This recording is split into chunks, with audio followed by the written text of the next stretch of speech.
Sixième journée du top 14 de rugby cet après-midi. Avec de nombreux matchs, le derby des Pyrénées-Atlantiques pour commencer à 16h35 entre Pau et Bayonne, et puis aussi le Stade français qui reçoit La Rochelle à 16h35, un match en audio description.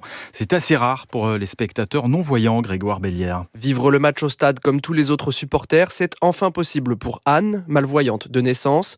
Un soulagement pour cette Toulousaine d'origine, passionnée de rugby, mais pour qui l'accès aux tribunes restait jusqu'alors très difficile. Sans l'audio description, ce n'est pas trop la peine d'aller au stade, sauf s'il y a quelqu'un qui décrit à côté. Mais une audio description faite par des personnes qui sont quand même spécialisées, c'est quand même indispensable. Parmi ces personnes spécialisées, Jérémy Tourneur, le président de l'association, qui commentera en faisant attention aux moindres détails. Chaque action est décrite à la seconde, en situant le ballon sur le terrain en permanence.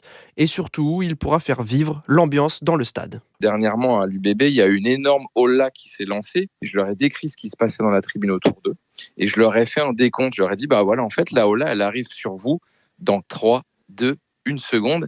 Et ça résume bien l'esprit de notre dispositif. Leur permettre de faire tout comme tout le monde. Si la Ligue d'Île-de-France prend en charge les frais de cette première expérience, l'objectif à long terme est de passer le relais au club pour étendre cette initiative de façon plus durable. Un dispositif qui existe déjà à La Rochelle et à Bordeaux et que la Ligue professionnelle de rugby veut généraliser avec le dispositif tout-terrain.